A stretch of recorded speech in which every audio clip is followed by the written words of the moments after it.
회사에서 일하다 보면은 회사의 노예가 휘두르는 곡괭이 같은 느낌이지. 노예는 안 바꿔도 곡괭이는 바꿀 수 있잖아.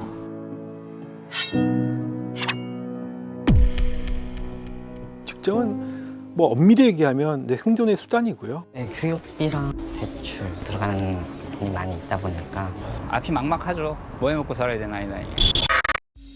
위기란 항상 저희에게 기회라고 할 수 있는 거죠. 그 다음 스텝은 어떻게 할 것인가에 대한 고민을 아마 시작해야 되지 않을까. 40대이기 때문에 그냥 갈림길이 될 것 같아요.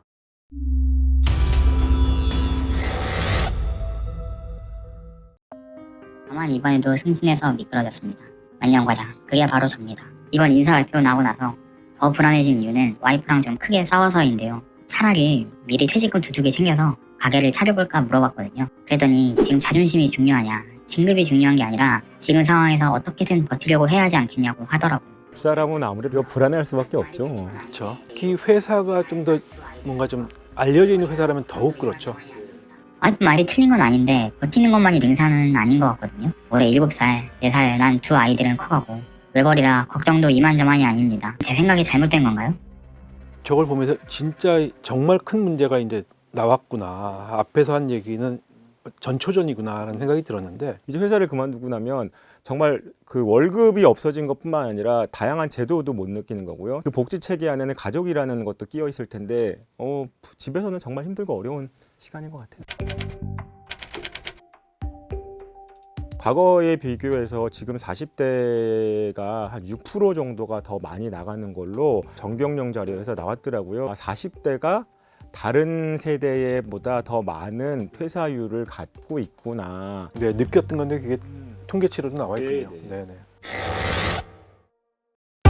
과거 희망퇴직 대상이 주로 50대 이상이었다면 이젠 30, 40대로 그 대상이 확대되고 있어 고용 한파는 더 심각해질 것이란 전망입니다. 조직의 구성을 보면 반드시 이게 피라미드 정도로 돼 있지는 않거든요. 그 신입사원 채용을 줄이고 하면서 항아리형 같이 돼 있는 조직이 굉장히 많습니다. 30대 말, 40대 초 중반까지가 굉장히 좀 뚱뚱해져 있는 기업 입장에서 약간의 팻이죠. 제가 이제 직장 생활을 20년 정도 했는데 초창기에 직장 생활을 했을 때는 부장 1년 차만 돼도 주차 공간 그다음에 스포츠 센터 받을 수 있었는데 제가 퇴사할 무렵에는 부장 4, 5년 차가 돼도 이제 그 추첨을 해야 되는 상황이 되는 거죠. 인플레이션이 됐죠. 네네, 기업의 어떤 구조 자체가 상향 팻한 경우 40대가 뚱뚱해졌구나. 조직 입장에서 보면 사실은 이제 연령대와 또 역량의 숙련 정도 이 기준을 가지고 사실은 선택할 수밖에 없는 입장이죠. 50대 같은 경우에는 다 대부분 직책자들이기 때문에 건지기가 쉽지 않은 부분도 있고요. 20대, 30대들 이런 분들은 이제 앞으로 회사를 장기적으로 끌고 가야 될 분들이고 회사 입장으로서는 또 급여 수준도 좀 높고 약간의 잉여가 좀 있을 만한 그룹들이 한 40대 정도.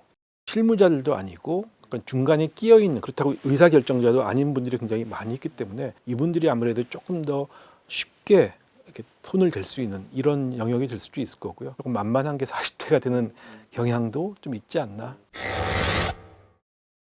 결국은 이분도 마찬가지고 내가 이제 이런 위기에 처해서 회사를 그만두게 되든 뭐 창업을 하든 외부 상황이 좋을 때는 괜찮죠. 비슷한 정도 수준의 회사를 가게 돼서 또 연봉도 유지가 되고 직급도 유지가 되는 상황이 되면 가장 베스트겠죠. 이참에 나가서 오히려 더 잘 되는 사람도 있거든요. 근데 지금 이렇게 전방위적으로 산업이 어려운 전체적인 침체를 겪을 때는 다른 쪽도 받아줄 여력이 별로 없는 거죠. 내가 원하지 않은 상태로 나오게 되는 경우에는 일단은 한 단계 낮춰야죠.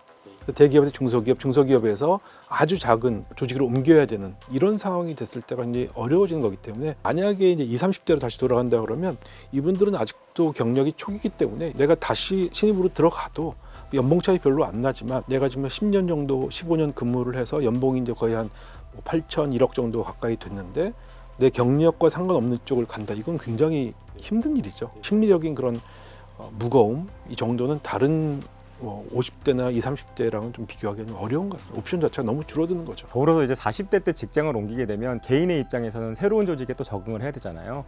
근데 이게 전연차 때 적응하는 거랑 고년차가 돼서 적응하는 거랑은 전혀 새로운 이슈고요. 한 회사의 조직 문화에 물들었던 사람이 새로운 조직 문화에 가서 새로운 조직 문화에 적응하다 보면 어떤 충돌로 인해서 정말 만족하지 못하고 힘들고 어려운 과정이 생기는 과정들을 많이 보다 보니 기업 측면에서도 빨리 써먹을 수 있는 인재가 돼야 되는데 겪어야 되는 과정들이 너무 길다 보면 과연 이게 우리 조직에서 빨리 이 친구를 써먹을 수 있을 것인가라는 이슈들도 좀 있는 것 같아요.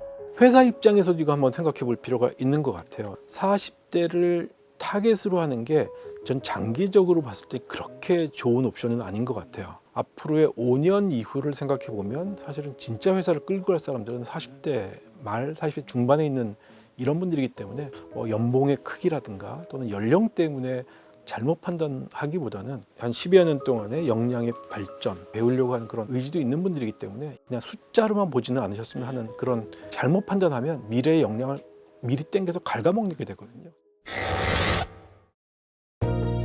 저희가 40대의 직장인들에 대한 이야기를 많이 하게 되잖아요. 네. 그리고 이제 위기 상황, 그리고 구조조정 이런 것들을 다 종합하다 보면 위기 의식은 우리에게 불안과 두려움을 갖다 준다. 그 멜라니 클라인이라는 영국의 그 정신분석학자가 있는데 생존과 두려움은 같은 맥락이다라는 얘기를 했어요. 아, 나한테 위기가 왔구나. 이제 나한테 위기가 올 수도 있겠구나. 그럼 내가 어떻게 생존을 위해서 준비를 해야 되지? 라는 것을 실체화시키는 것들도 중요하고요. 불안과 두려움이 틀린 것이냐라고 했을 때 인간이기 때문에 가져야 되는 아주 기본적인 감정이라는 거죠. 근데 여기서 가장 중요한 게 두려움과 불안에 머무를 것이냐, 아니 머무를 게 아니라 내가 다음 스텝, 새로운 것, 변화를 추구하기 위한 저희가 fight and flight라고 그러죠. 싸울 것이냐 도망가실 것이냐를 결정하는 아주 중요한 시기가 되고요. 근데 여기서 이제 굉장히 40대이기 때문에 굉장히 갈림길이 될 것 같아요. 40대 때 뭔가 다른 판단을 해야 되겠다는 생각을 과거 10년 동안 해보지 못하셨을 거예요. 저희 세대 때만 해도 직장을 자아실현하는 곳이라고 얘기를 했었어요. 직장은 뭐 엄밀히 얘기하면 내 생존의 수단이고요. 물론 거기서 내가 성장은 당연히 하죠. 성장은 하지만 여기서 다 내가 실현하겠어. 자아 실현하겠어. 그러니까 그건 저는 굉장히 위험하다고 보는 거예요. 그러니까 이거 실패하면 내가 다 무너지게 되거든요. 투자를 한 곳에 몰빵하는 거와 똑같은 거죠. 직장에서 내 커리어를 계속 할 것인가 아니면 50대 때 이후를 생각해서 뭔가를 준비할 것인가 좀 다른 접근도 필요하겠다는 생각이 또 드네요. 저는 공공연하게 제 지인들한테 하는 말이 2030년이 되면 우리가 지금까지 살아왔던 세상과 전혀 다른 세상이 전혀 다른 속도로 전혀 다른 깊이로 시작될 것이다라는 얘기를 해요. 그럼 딱 6년 남은 거죠. 80년대부터 90년대, 2000년대까지는 열심히 코딩하고 열심히 물건 팔면 될 수 있는 정도의 성장을 우리는 과거 20, 30년 동안 본 거거든요. 사실은 지금 우리가 겪고 있는 챗 GPT나 이런 AI를 생각해 보면 사실은 대단한 혁신이 아니었다고 볼 수도 있거든요. 그러니까 저 같은 경우 개인적으로 어떻게 하냐면 이 세상이 3년에서 5년 후면 어떻게 바뀌어 있을까를 계속 저는 정보 수집을 하거든요. 그때부터 이력서를 이제 준비를 하기 시작했던 거죠. 다음 줄에다가 다음 회사 이름을 아예 씁니다. 그 회사를 쓰는 게 중요한 것이 아니라 미래 세상이 어떻게 될 건지 예측하는 거. 그 다음에 현재 내가 있는 위치를 확인해야죠. 이런 것들을 생각하게 되면 이 갭이 나오죠. 내가 해야 되는 거는 그냥 되고 싶다가 아니라 이 갭을 채우기 위해서 어떤 액션들을 취할 거냐, 뭐 공부는 어떤 식으로 할 건지, 뭐 외부 미팅은 어떤 식으로 몇 번 할 건지 이것들을 계획을 세우면 한 30년 동안 경험을 했었는데 진짜 됩니다. 저는 이런 이야기를 꼭 전달해 드리고 싶어요. 위기란 항상 저희에게 기회라고 할 수 있는 거죠. 위기에 머무르기보다는 이거를 기회의식으로 가지고 오고요. 어떤 것을 해야 되는지를 아주 구체화시켜야 되는 거죠. 그런데 여기서 할 수 있는 것과 할 수 없는 것은 분명히 구분을 해야 돼요. 자꾸 저희는 바꿀 수 없는 조직, 바꿀 수 없는 사람, 바꿀 수 없는 사회에 대한 어떤 다양한 감정들을 끌어올리는데 바꿀 수 있는 건 내 자신밖에 없습니다. 나의 미래, 100세가 저주가 되지 않고 행복이라는 어떤 것들을 만들어가기 위해서는 지금부터 무언가를 실천하실 수 있는 삶이 됐으면 좋겠습니다. 실제 회사로서도 굉장히 아마 여러분에 대한 고민을 많이 하실 거고요. 그래서 여러분이 지금까지 충분히 잘 해오셨다 그러면 내가 생각하는 것에 반하는 결정은 별로 일어나지 않을 가능성이 매우 높습니다. 그래서 너무 큰 걱정하시기보다는 잘하시는 게 분명히 있는 그런 분위기 때문에 여기까지 오신 거거든요. 그래서 내 강점을 어떻게 활용할 건지를 계획해 보시고 돌이켜 보시는 그런 시간을 가졌으면 좋겠습니다. 직장인의 고민 처방 복면 제보는 다음 시간에도 또 다른 제보를 찾아보도록 하겠습니다.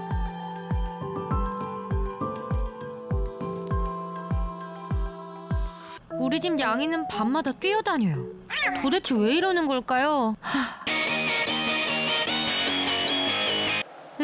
추워. 예방주사 어디가 쌀까요? 당신의 궁금증 지식비서 스프에서 해결하세요.